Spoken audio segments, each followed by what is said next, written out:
आज हिंदी दिवस है। तो आज हम हिंदी के बारे में कुछ जो मुझे याद है बचपन में जो मुझे बताया गया था उसे मैं चाहता हूं कि आप लोगों को भी बता दूं, आप लोग भी याद कर लें। क्योंकि जब कोई चीज़ अच्छी तरह हम सुन लेते हैं, हमारे माइंड में वो चीज़ें जब चली जाती हैं तो पूरी लाइफ याद रखती हैं वो चीज़ें। माइंड हमारा उसे याद रखता है और कभी भी हम उसे बता सकते हैं। बस हमें कुछ चीज़ें जब याद नहीं हो पाती, इसका मतलब होता है हम ध्यान से उस चीज़ को सुन नहीं रहे थे। वरना लिखने की और बार बार रिवाइज करने की ज़रूरत नहीं होती। कोई एक चीज़ एक बार आपने पढ़ ली, सुन लिया, समझ लिया तो वो हमेशा के लिए आपके माइंड में रहता है और वक्त पर काम आता है। तो आइए मैं आज हिंदी साहित्य का इतिहास के बारे में थोड़ी सी ऐसी चर्चा कर दूं जो आपको याद रहे। देखिए, हिंदी दो भागों में बटी हुई है, गद्य और पद्य। तो इनका भी अपना एक इतिहास है। हिंदी की गद्य की रचना करने वाले जो लेखक हैं उन्हें हम लेखक कहते हैं और जो कविताएं लिखते हैं उन्हें हम कवि कहते हैं।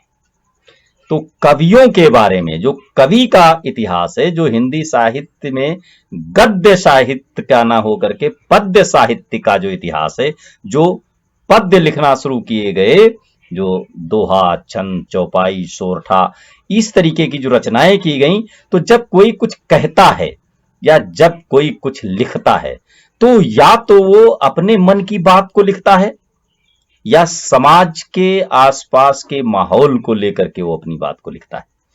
तो कोई भी लेख पढ़ करके उसके बारे में और उस समय के माहौल के बारे में पता चलता है। तो प्रारंभिक अवस्था में जब शुरू शुरू में रचनाएं की गई तो उन रचनाओं को पढ़िए जिनकी रचनाएं काफी पुरानी हैं। तो सबसे पहले क्या था, हमारा देश छोटे छोटे टुकड़ों में बटा हुआ था। छोटे छोटे राज्य थे, राजा थे, फिर वो सब अपने राज्य का विस्तार करने के लिए एक दूसरे पर आक्रमण किया करते थे। तब सेनाएं नहीं होती थीं, सेनाएं कम होती थीं, उनके निजी सचिव होते थे, निजी कार ऑफिस में रहने वाले लोग, उनके रत्न होते थे। रत्नों का नाम तो सुना है कि उनके पास 9 रत्न थे। 9 रत्न क्या, ऐसे लोग थे कि अगर कोई समस्या आ जाए तो उसको हल कर देते थे। तो उस समय फिर लड़ाई कौन करता था, युद्ध कैसे होते थे, तो वहां आम जनता राजा की सेवक होती थी और राजा के कार्यों को करती थी। तो उस समय ऐसी बातें, ऐसी कविताएं लिखी जाती थी कि जिनको सुन करके आपके अंदर जोश आ जाए, सुन करके आवेशित हो जाएंगे और ऐसी आवेशित अवस्था में जरूरत पड़ने पर आप युद्ध के लिए भी तैयार हो जाएंगे। तो वो प्रारंभिक जो काल था वो वीर गाथा काल था कि कविताएं जितनी भी लिखी गई थी सब वीरतापूर्ण थी। उसी समय आल्हा की रचना की गई, बड़ी बड़ी रचनाएं उस तरीके की जिसको सुन करके आपके अंदर खून खौल उठता है। अभी भी कहते हैं कि महाभारत सुन लीजिए आप, 10-5 दिन सुनने लगे तो घर के अंदर लड़ाई झगड़ा शुरू हो जाता है। तो जब जैसे माहौल को, जैसी चीजों को कई बार हम सुनते हैं तो वो हम करने लगते हैं। तो इस वीर गाथा काल के जितने भी कवि हैं सब ने ऐसी ही कविताएं लिखी जिसमें लड़ाई झगड़ा या युद्ध जैसी बातें, वीरता की बातें उसमें की गई, जीतने हारने की बातें की गई। वो वीर गाथा काल था। तो उस समय के वो कवि इसलिए ऐसा लिखते थे कि राजा के यहां जो लोग होते थे, उनके जो रत्न होते थे, राजा उनको बताते थे इस तरीके की रचनाएं करो कि जिसको देख करके लोग अपने आप लड़ने के लिए तैयार हो जाएं, वीरता की बातें हों। तो मारकाट शुरू हो गया, एक राजा दूसरे राजा पर आक्रमण करने लगा, सब अपना अपना विस्तार करने लगे। तो लड़ाई झगड़ा कुछ ज्यादा ही बढ़ रहा था। फिर विचार किया कुछ योग्य लोगों ने, कुछ राजा महाराजा ने, कि इस तरीके से ये जो समय चल रहा है इसको शांत किया जाना चाहिए। तो अपने रत्नों को, अपने जो कवि थे, राज कवि हुआ करते थे, राजा के यहां कवि लोग होते थे, वो लिखते थे, तो वही चीज प्रचार में आती थी। तो उनको कहा गया कि इन सब को रोको, युद्ध ना करें, लड़ाई झगड़ा ना हो, तो कैसी रचनाएं की जाएं। कैसी बातें की जाएं जिससे लोग सुने तो ना करें। तो उन्होंने अपने योग्य लोगों को कहा कि जाओ पब्लिक में और उनको रोको कि युद्ध की बातें छोड़ो, शांति के प्रस्ताव को ले जाओ। तो उस समय वो क्या करते, तो उनके जो कवि थे उसमें भक्ति काल की रचना हुई। उसी समय भक्त बनाया गया क्योंकि लोगों को डरवा दिया गया। अभी भी आप देखें मेलों में, हम लोग जब छोटे थे, या अब तो खैर नहीं है, लेकिन करनी भरनी होती थी, जैसा करते हैं वैसा ही भरते हैं। वहां पर एक बड़ा सा आदमी कोल्हू में पेरा जा रहा है, इस तरीके के चित्र आपको बाजारों में, मेलों में मिलते थे। एक आदमी को आग में जलाया जा रहा है, उसको सांप बिच्छू से कटवाया जा रहा है। एक डर का माहौल पैदा किया गया कि आदमी डर जाए। तो ये कार्य जो पढ़े लिखे लोग थे, जो योग्य लोग थे, उन्होंने समाज में जाकर के इस कार्य को शुरू कर दिया। तो सारा आदमी डर गया। तो अब जब कोई डर जाता है तो उसका इलाज ढूंढने के लिए उन्हीं योग्य लोगों से पूछना शुरू कर दिया कि तब फिर हम क्या करें। फिर यह भी बताया गया कि अगर आपने किसी की जीव हत्या की या किसी को मारा तो उसकी सजा मिलेगी। पाप पुण्य की चर्चा कर दी गई, ये पाप है, ये पुण्य है। आपने किसी को आंखें दिखाई तो आपकी आंखें निकाल ली जाएंगी। ऐसा डर। तो जो लोग लड़ाई झगड़ा के लिए हर समय लाठी डंडा लेकर के तैयार रहते थे, वो अब रुकने लगे, क्योंकि अगर उन्होंने मारा तो अगले जन्म में या इसी जन्म में तुमको भी कोई मारेगा। इस डर से सब उसका इलाज ढूंढने लगे। तो फिर क्या करें, कैसे बचें? जो हमने अब तक की लड़ाई झगड़ा किया, लोगों को मारा, जीव हत्याएं की, लोगों की हत्याएं की, भाई मर्डर, जब युद्ध हो रहा है तो मार काट तो चलेगी, तो पाप तो हो गए सबसे। तो उस पाप से बचने के लिए हम लोग क्या करें? तो वही योग्य लोग पब्लिक को बता दिए कि तुम लोग अपना ध्यान भक्ति में लगा दो, ईश्वर की प्रार्थना करो, पूजा करो, तो वो चीजें समाप्त हो जाएंगी। वो पाप जो था वो पुण्य में बदल जाएगा। यहीं से शुरुआत हुई भक्ति काल की। सारा देश, हर जगह घंटी, घड़ियाल, मंदिरों की रचना होने लगी और जितनी भी कविताएं बनने लगी। उस समय के जितने कवि हैं, कोई कृष्ण भक्त है तो कोई राम भक्त था, कोई, सब भक्ति की बातें, मंदिरों की रचनाएं होने लगी।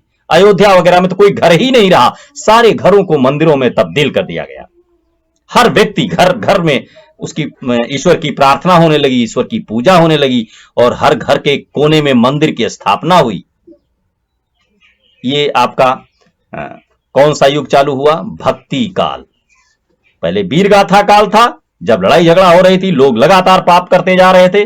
बाद में पाप से बचने के लिए लोगों ने भक्ति घंटी बजाना शुरू किया, मंदिर में पूजा पाठ शुरू हुआ, उनका ध्यान अब शांति की ओर जाने लगा।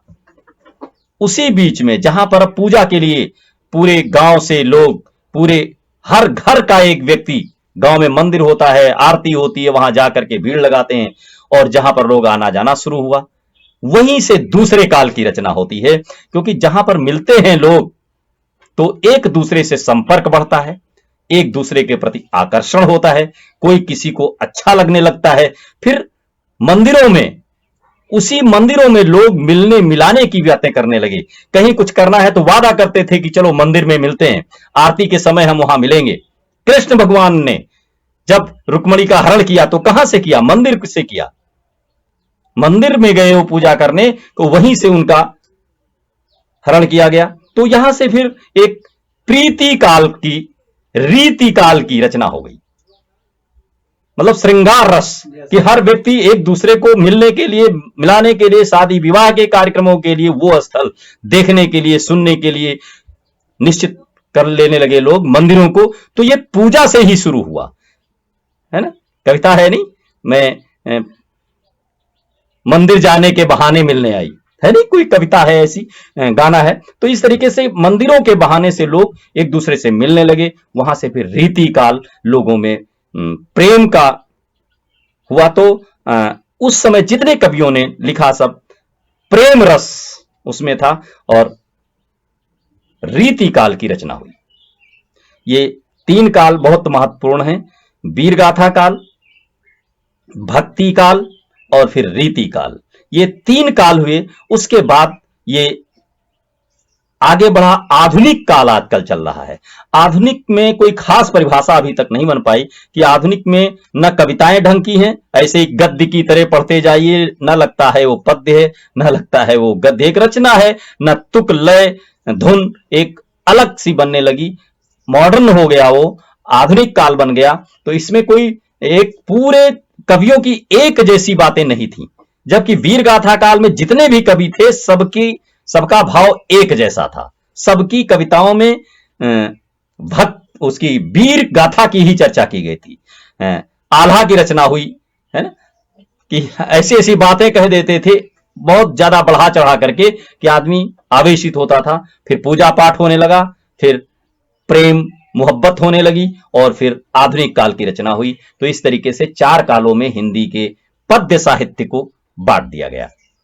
ये था हिंदी पद्य साहित्य का इतिहास। साहित्य मीन्स होता है पद्य, जो कविताएं लिखी गई वो किस किस युग में किस किस समय तक, इनके समय भी निर्धारित थे कि इतने समय से इतने समय तक। पूजा के पहले जब पूजाएं नहीं होती थी तो उससे पहले का जो समय है वो निर्धारित है कि इतने वर्ष से इतने वर्ष तक वीर गाथा काल है, और फिर उसके बाद भक्ति युग शुरू हुआ, फिर रीति काल शुरू हुआ, फिर आधुनिक काल शुरू हुआ। तो इस तरीके से ये एक हिंदी साहित्य के इतिहास के बारे में थोड़ी चर्चा हुई। और फिर वक्त मिला तो वैसे मैं मैथ पढ़ा रहा हूँ, लेकिन मुझे याद था ये बातें इस तरीके से किसी सर ने मुझे बताया था, इसलिए घटना मुझे याद रही और मैंने आपको भी बता दिया। और अब मुझे लगता है कि ये बातें तो आपको याद रहेंगी। अब किसी दिन मैं गद्य साहित्य के इतिहास की भी चर्चा करूंगा इसी बीच में। और मेरे चैनल को सब्सक्राइब कर लीजिए, खुद देखिए, दूसरों को भी दिखाइए। मेरा कोई भी वीडियो देखने के बाद आपको नहीं लगता है कि रिवाइज करने की जरूरत होगी, याद करना पड़ेगा, बस मेरा वीडियो एक बार देखिए। अगर डाउट हो तो 2 बार देख लीजिए। कभी कभी होता है कि जब हम देख रहे होते हैं तो कुछ चीजें माइंड में नहीं आती, अलग चला जाता है ध्यान, कुछ ना कुछ इधर उधर ध्यान चला जाता है, तो उस बात को नहीं समझ पाते, इसलिए दोबारा देखने की जरूरत होती है।